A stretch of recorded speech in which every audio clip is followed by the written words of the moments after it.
Hello friends, welcome to my channel study for you. So guys, आज के इस video में हम लोग देखने वाले हैं जो आपका एसएससी सीएचएसएल का एग्ज़ाम होने वाला है 12 अप्रैल से, उसके top most important current affairs को जो है इस वीडियो में देखने वाले हैं। और मैं आपको 100% ये गारंटी देता हूँ कि आपके एग्ज़ाम में जो है यहाँ से प्रश्न ज़रूर पूछे जाएंगे। तो जिनका भी एग्ज़ाम 12 अप्रैल से है वो इस वीडियो को जो है लास्ट तक ज़रूर देखेगा। और आपसे रिक्वेस्ट करता हूँ, अभी तक आपने मेरे चैनल को अगर सब्सक्राइब नहीं किया है तो एसएससी से रिलेटेड पल पल की अपडेट के लिए जो है चैनल को सब्सक्राइब ज़रूर कर दीजिएगा। और बगल में ही आपको एक बेल आइकन यानी घंटे का निशान भी दिख रहा होगा, तो आप उसे भी जो ज़रूर प्रेस कर दीजिएगा। तो चलिए वीडियो को स्टार्ट करते हैं। तो आज का जो आपका पहला क्वेश्चन है कि भारत के अगले मुख्य न्यायाधीश कौन होंगे। तो देखिए, भारत के जो अगले मुख्य न्यायाधीश है ना, ये एन.वी. रमन्ना को बनाया गया है। तो ऑप्शन बी आपका यहाँ पे करेक्ट हो जाएगा। अब देख लेते हैं इंपॉर्टेंट फैक्ट्स के बारे में, जहाँ से आपके एग्जाम में प्रश्न पूछे जा सकते हैं। तो देखिए, सुप्रीम कोर्ट के जज एन.वी. रमन्ना जो है देश के अगले चीफ जस्टिस होंगे, ठीक है। और ये जो कितने नंबर के जो है चीफ जस्टिस बनाए गए हैं यानी मुख्य न्यायाधीश बनाए गए हैं, तो ये 48वें नंबर के जो है मुख्य न्यायाधीश बनाए गए हैं। तो ये भी आपको ध्यान में रखना है। मौजूदा समय में जो है भारत के सीजेआई कौन है, तो ये जस्टिस एस.ए. बोबड़े यानी शरद अरविंद बोबड़े हैं।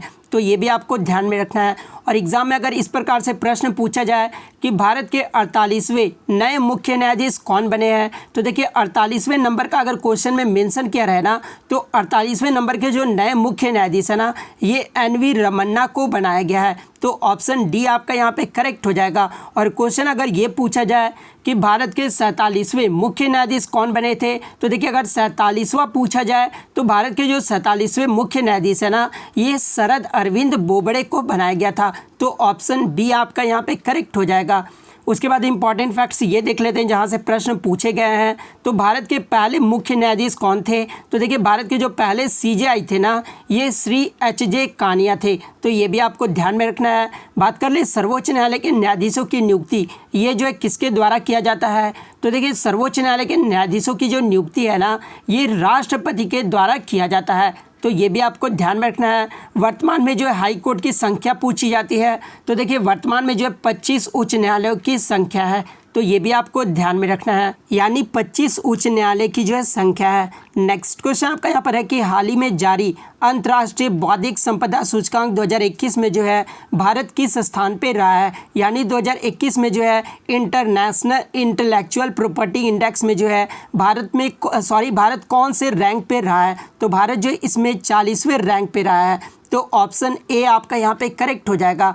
बात कर ले इंपॉर्टेंट फैक्ट्स के बारे में, तो देखिए भारत इस साल जो है सूचकांक में फिसल कर जो है वो 40वें स्थान पर पहुँच गया है। और यदि एग्जाम में क्वेश्चन ये पूछा जाए कि बौद्धिक संपदा सूचकांक 2021 में जो है पहले स्थान पे कौन सा देश रहा है, तो देखिए पहले स्थान पे जो है ना आपका अमेरिका रहा है, दूसरे स्थान पे बात कर ले तो ब्रिटेन देश रहा है, तीसरे पे जो आपका स्वीडन देश रहा है, चौथे पे फ्रांस रहा है, और 5वें स्थान पे जो है ये जर्मनी देश रहा है। तो ये क्रम भी आपको ध्यान में रखना है। बात कर ले बौद्धिक संपदा सूचकांक, ये जो है किसके द्वारा जारी किया जाता है, तो देखिए ये जो है ना, ये आपका US chamber of commerce global innovation policy centre के द्वारा जारी किया जाता है। तो ये भी आपको ध्यान में रखना है। नेक्स्ट क्वेश्चन आपका यहाँ पर है कि हैप्पीनेस इंडेक्स 2021 में जो है भारत किस रैंक पे रहा है, यानी जो है हैप्पीनेस इंडेक्स में जो है 2021 में भारत की रैंक पूछी गई है। तो 2021 में जो है भारत इसमें 139वें पायदान पे रहा है। तो ऑप्शन डी आपका यहाँ पे करेक्ट आंसर हो जाएगा। अब देख लेते हैं इसके इंपॉर्टेंट फैक्ट्स के बारे में। तो देखिए ये जो वर्ल्ड हैप्पीनेस इंडेक्स रिपोर्ट है, ये किसके द्वारा जारी किया जाता है, तो ये संयुक्त राष्ट्र सतत विकास समाधान नेटवर्क यानी UN sustainable development solution network के द्वारा जो है ये हैप्पीनेस रिपोर्ट जो है वो जारी किया जाता है। बात कर ले प्रथम स्थान पे इसमें कौन सा देश रहा है, तो फिनलैंड जो है लगातार चौथे साल जो है दुनिया का सबसे खुशहाल देश पाया गया है। तो ये भी आपको ध्यान में रखना है। और बात कर ले टोटल 149 देशों में जो है भारत 139वें स्थान पे रहा है। तो ये भी आपको ध्यान में रखना है। और लास्ट स्थान पे जो है कौन सा देश रहा है, यानी 139वें नंबर पे जो है कौन सा देश रहा है, तो ये अफगानिस्तान देश रहा है। तो ये भी आपको ध्यान में रखना है। नेक्स्ट क्वेश्चन आपका यहाँ पर है कि हाल ही में किस हिंदी लेखक को जो है 2020 के व्यास सम्मान से सम्मानित किया जाएगा। तो देखिए 2020 का जो व्यास सम्मान है ना, वो 2021 में दिया जाएगा। और ये जो किसे दिया जाएगा, तो ये प्रोफेसर शरद पगारे को दिया जाएगा। तो ऑप्शन डी आपका यहाँ पे करेक्ट आंसर हो जाएगा। बात कर ले इसके इंपॉर्टेंट फैक्ट्स के बारे में, तो देखिए समकालीन हिंदी कथा साहित्य के लेखक शरद पगारे को जो है वर्ष 2020 के व्यास सम्मान के लिए चुना गया है। तो ये व्यास सम्मान के लिए जो किन्हें चुना गया है, तो शरद पगारे आपका करेक्ट हो जाएगा। बात कर ले इन्हें किस उपन्यास के लिए जो है 2020 का व्यास सम्मान दिया गया है, तो देखिए इनके उपन्यास का जो नाम है ना, ये पाटलिपुत्र की सामग्री, इस उपन्यास के लिए जो इन्हें 2020 का व्यास सम्मान दिया गया है। तो इनके उपन्यास का आपको नाम याद रखना है। और ये जो कब प्रकाशित किया गया था, तो ये 2010 में जो इसे प्रकाशित किया गया था, तो ये भी आपको याद रखना है। और शरद पगारे को जो है 31वां व्यास सम्मान से सम्मानित किया जाएगा, तो ये भी आपको ध्यान में रखना है। यहाँ से एक प्रश्न और पूछा जाता है कि व्यास सम्मान जो है भारतीय साहित्य के लिए दिया जाने वाला ज्ञानपीठ पुरस्कार के बाद दूसरा सबसे बड़ा साहित्यिक सम्मान है। तो अगर एग्जाम में पूछा जाए कि साहित्य में दिया जाने वाला भारत का सबसे पहला पुरस्कार कौन सा है, यानी सबसे बड़ा पुरस्कार कौन सा है, तो ये ज्ञानपीठ पुरस्कार है। और दूसरा सबसे बड़ा पुरस्कार अगर पूछा जाए तो ये आपका व्यास सम्मान है, तो ये भी आपको ध्यान में रखना है। बात कर ले व्यास सम्मान की शुरुआत कब की गई थी, तो ये 1991 में किया गया था। और ये व्यास सम्मान जो किसके द्वारा दिया जाता है, तो देखिए ये जो व्यास सम्मान है ना, ये के बिरला फाउंडेशन के द्वारा दिया जाता है, तो ये भी आपको ध्यान में रखना है। बात कर ले इसकी शुरुआत में जो है सबसे पहला व्यास सम्मान किसे दिया गया था, तो ये भारत के प्राचीन भाषा परिवार और हिंदी रामविलास शर्मा को दिया गया था, तो ये भी आपको याद रखना है। 2019 का जो व्यास सम्मान है जो कि 2020 में दिया गया था, ये किसे दिया गया था, तो ये नासिरा शर्मा को दिया गया था। और इनको जो है किस उपन्यास के लिए दिया गया था, तो कागजी की नाव के लिए जो है इन्हें दिया गया था, तो ये भी आपको ध्यान में रखना है। नेक्स्ट क्वेश्चन आपका यहाँ पर है कि अंतर्राष्ट्रीय मुद्रा कोष का मुख्यालय कहाँ है, यानी IMF इंटरनेशनल मॉनेटरी फंड का जो है हेडक्वार्टर कहाँ पर है, तो ये वाशिंगटन DC में है। तो ऑप्शन ए आपका यहाँ पे करेक्ट हो जाएगा।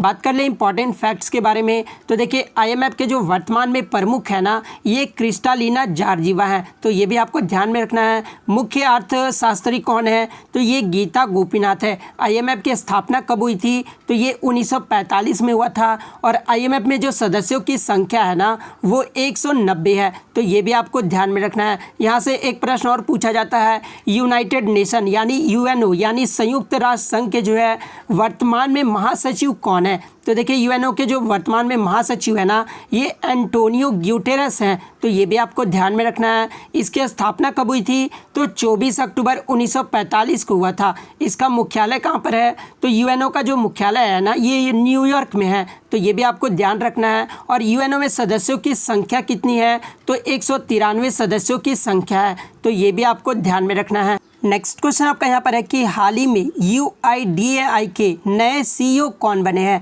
तो देखिए हाल ही में UIDAI के जो नए CEO है ना, ये सौरभ गर्ग को बनाया गया है, तो ऑप्शन डी आपका यहाँ पे करेक्ट हो जाएगा। अब बात कर लेते हैं इंपॉर्टेंट फैक्ट्स के बारे में, तो देखिए ये जो है सौरभ गर्ग जो है 1991 बैच के IPS अधिकारी जो है रहे थे, ठीक है। और ये जो वर्तमान में उड़ीसा में कार्यरत है, तो ये भी आपको ध्यान में रखना है। उसके बाद बात कर लेते हैं अगले इंपॉर्टेंट फैक्ट्स के बारे में, तो UIDAI की स्थापना कब हुई थी, तो ये 28 जनवरी 2009 को किया गया था, तो ये भी आपको ध्यान में रखना है। कभी कभी एग्जाम में जो UIDAI का फुल फॉर्म पूछा जाता है, तो unique identification authority of India, इसका फुल फॉर्म होता है, यानी हिंदी में जो है भारतीय विशिष्ट पहचान प्राधिकरण, इसका हिंदी में फुल फॉर्म होता है। तो हिंदी वाले भी जो आप इसका फुल फॉर्म याद रखिएगा।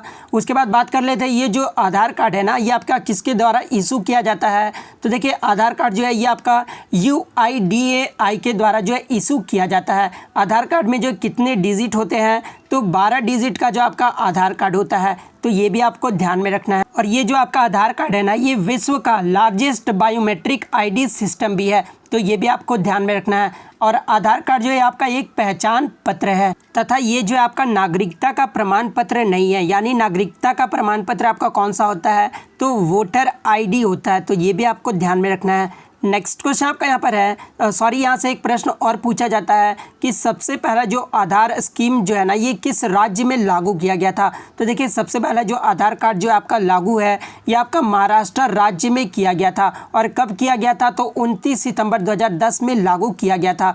तो ये भी आपको जो है याद रखना है। उसके बाद सबसे पहला जो आधार कार्ड आइडेंटिटी नंबर है ये किसको दिया गया था, तो ये रंजना सोनावाने को दिया गया था। तो इनका नाम भी आपको ध्यान में रखना है। नेक्स्ट आपका यहाँ पर है कि हाल ही में स्लोवाकिया के जो है नए पीएम कौन बने हैं। तो देखिए हाल ही में जो स्लोवाकिया के नए पीएम है ना ये एडवर्ड हेगर को बनाया गया है। तो ऑप्शन ए आपका यहाँ पे करेक्ट आंसर हो जाएगा। बात कर ले स्लोवाकिया के बारे में, तो देखिए ये जो स्लोवाकिया है ना ये यूरोप महाद्वीप में स्थित एक देश है। और ये जो चेकोस्लोवाकिया से अलग होने के बाद जो है एक गणराज्य का निर्माण किया गया था। और इसकी जो राजधानी है वो क्या है, तो स्लोवाकिया की जो राजधानी है ना ये ब्रातिस्लावा है। तो ये भी आपको ध्यान में रखना है। नेक्स्ट क्वेश्चन आपका यहाँ पर है कि 91वें दादा साहेब फाल्के पुरस्कार किस अभिनेता को सम्मानित किया जाएगा। तो देखिए 51 जो दादा साहेब फाल्के पुरस्कार है ना ये रजनीकांत को सम्मानित किया जाएगा। तो ऑप्शन ए आपका यहाँ पे करेक्ट आंसर हो जाएगा। और हाल ही में जो है ये 91 जो दादा साहेब फाल्के पुरस्कार है ये रजनीकांत को दिया गया है। उसके बाद बात कर लेते हैं इंपॉर्टेंट फैक्ट्स के बारे में। तो देखिए ये जो दादा साहेब फाल्के पुरस्कार है ना ये फिल्म दुनिया का सबसे बड़ा सम्मान माना जाता है। और इसकी शुरुआत कब हुई थी, तो 1969 में किया गया था। तो ये भी आपको ध्यान में रखना है। और पहली बार जो दादा साहेब फाल्के पुरस्कार है ना ये देविका रानी को दिया गया था। तो इनका नाम भी आपको ध्यान में रखना है। इस पुरस्कार में जो है 10 लाख रुपए और स्वर्ण कमल दिए जाते हैं। तो ये भी आपको ध्यान में रखना है। उसके बाद बात कर लेते हैं 50वां जो दादा साहेब फाल्के अवार्ड है 2018 का जो कि 2020 में दिया गया था। तो ये अमिताभ बच्चन को दिया गया था। तो इनका नाम भी आपको ध्यान में रखना है। उसके बाद यहाँ से एक प्रश्न और पूछा जाता है कि दादा साहेब फाल्के पुरस्कार पहली बार जो है मरणोपरांत किसे दिया गया था। तो देखिए पहली बार जो मरणोपरांत है ना ये पृथ्वीराज कपूर को दिया गया था। तो इनका नाम भी आपको ध्यान में रखना है। नेक्स्ट आपका यहाँ पर है कि फीफा महिला विश्व कप 2023 की मेजबानी कौन सा देश करेगा। तो देखिए फीफा जो महिला विश्व कप 2023 में होगा ना ये आपका ऑस्ट्रेलिया और न्यूजीलैंड दोनों देश में किया जाएगा। तो ऑप्शन सी आपका यहाँ पे करेक्ट हो जाएगा। अब बात कर लेते हैं इंपॉर्टेंट फैक्ट्स के बारे में। तो देखिए 2023 का जो फीफा विश्व कप का पहला मैच जो है ये कहाँ पर खेला जाएगा, तो न्यूजीलैंड के ऑकलैंड में खेला जाएगा। जबकि जो फाइनल मैच है ना ये ऑस्ट्रेलिया के सिडनी में खेला जाएगा। और इस विश्व कप में जो है पहली बार 32 टीमों में जो है 32 टीम जो है वो भाग लेंगे। तो ये भी आपको ध्यान में रखना है। 2023 का जो फीफा महिला विश्व कप होगा ना वो आपका 9वां संस्करण होगा। तो ये भी आपको ध्यान में रखना है। और 2015 और 2019 का जो फीफा विश्व कप हुआ था उसमें जो विजेता रही थी ना वो संयुक्त राज्य अमेरिका की टीम रही थी। तो ये भी आपको ध्यान में रखना है। नेक्स्ट आपका यहाँ पर आया था नेक्स्ट यहाँ पे क्वेश्चन है कि देश का पहला कृषि आधारित सोलर पावर प्लांट किस राज्य में स्थापित किया जाएगा। तो देखिए देश का जो पहला कृषि आधारित सोलर पावर प्लांट है ना ये आपका राजस्थान राज्य में जो है स्थापित किया जाएगा। तो ऑप्शन ए आपका यहाँ पे करेक्ट आंसर हो जाएगा। नेक्स्ट क्वेश्चन आपका यहाँ पर है कि हाल ही में अंतर्राष्ट्रीय क्रिकेट में जो है 10,000 रन बनाने वाली पहली भारतीय महिला क्रिकेटर कौन बनी है। तो देखिए 10,000 रन बनाने वाली जो पहली भारतीय महिला क्रिकेटर बनी है ना ये मिताली राज बनी है। तो ऑप्शन बी आपका यहाँ पे करेक्ट हो जाएगा। यहाँ पे मैं आपको बता दूं कि 2 दशक से अधिक समय में अंतर्राष्ट्रीय क्रिकेट खेल रही 38 साल की मिताली राज जो इस मुकाम पर पहुंचने वाली पहली भारतीय महिला और दूसरी जो है अंतर्राष्ट्रीय क्रिकेटर बनी है। तो ये भी आपको याद रखना है। अगर पूछा जाए कि विश्व में कितने नंबर की जो है ये क्रिकेटर बनी है तो ये दूसरे नंबर की क्रिकेटर बनी है। इनसे पहले जो है महिला क्रिकेट में जो है राज के अलावा 10,000 अंतर्राष्ट्रीय रन बनाने की जो कीर्तिमान है ना ये केवल इंग्लैंड के पूर्व क्रिकेटर चार्लेट एड्सवर्ड्स ने बनाया था। तो ये भी आप इनका नाम भी जो आपको ध्यान में रखना है। नेक्स्ट क्वेश्चन आपका यहाँ पर है कि फिल्म फेयर अवार्ड 2021 में जो है ये जो किससे बेस्ट अभिनेता का अवार्ड दिया गया है। तो देखिए फिल्म फेयर अवार्ड 2021 का जो है बेस्ट अभिनेता का जो अवार्ड है ना ये इरफान खान को दिया गया है।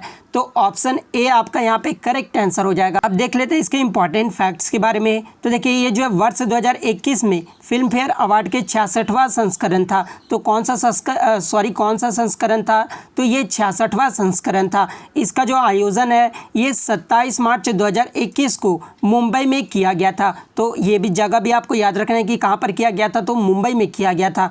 इस सेरेमनी में जो है साल 2020 में जो रिलीज़ हुई फिल्में थी ना उसके लिए जो है ये सम्मानित किया गया था। उसके बाद बात कर लेते हैं कि जो सर्वश्रेष्ठ फिल्म है ये किसे दिया गया था। तो देखिए 66वें फिल्म फेयर पुरस्कार में जो सर्वश्रेष्ठ फिल्म है ना ये थप्पड़ मूवी को दिया गया था। तो ये भी आपको ध्यान में रखना है। सर्वश्रेष्ठ अभिनेता का जो अवार्ड है ये इरफान खान को दिया गया था। और किस फिल्म के लिए अगर दिया गया था पूछा जाए तो ये अंग्रेजी मीडियम के लिए जो इन्हें दिया गया था। उसके बाद बात कर लेते हैं सर्वश्रेष्ठ अभिनेत्री का अवार्ड अगर पूछा जाए तो ये तापसी पन्नू को दिया गया था। और किस फिल्म के लिए दिया गया था तो ये थप्पड़ मूवी के लिए दिया गया था। उसके बाद बात कर लेते हैं क्रिटिक सर्वश्रेष्ठ अभिनेता का अवार्ड ये जो किसे दिया गया था। तो देखिए क्रिटिक सर्वश्रेष्ठ अभिनेता अगर पूछा जाए ना तो ये अमिताभ बच्चन को दिया गया था। और किस फिल्म के लिए दिया गया था तो ये गुलाबो सिताबो फिल्म के लिए जो है इन्हें क्रिटिक सर्वश्रेष्ठ अभिनेता का अवार्ड दिया गया था। नेक्स्ट क्वेश्चन आपका यहाँ पर है जो कि आपको कमेंट बॉक्स में जवाब देना है। मैं भी देखना चाहता हूँ आपकी तैयारी जो है वो कैसी चल रही है। डस्ट लीक भारत और किस देश के बीच जो है एक सैन्य अभ्यास है। आपके ऑप्शन में अफगानिस्तान, ऑप्शन बी में फ्रांस, ऑप्शन सी में थाईलैंड, ऑप्शन डी में जो उज्बेकिस्तान। तो अगर आपको इसका आंसर पता है तो आप कमेंट करके जो है जरूर बताइएगा। तो अगर वीडियो अच्छी लगी हो तो वीडियो को जो है लाइक करना बिल्कुल भी मत भूलिएगा। चैनल पर नया है तो चैनल को सब्सक्राइब जरूर कर दीजिएगा। तो मिलते हैं नेक्स्ट वीडियो में, तब तक thank you, all the best.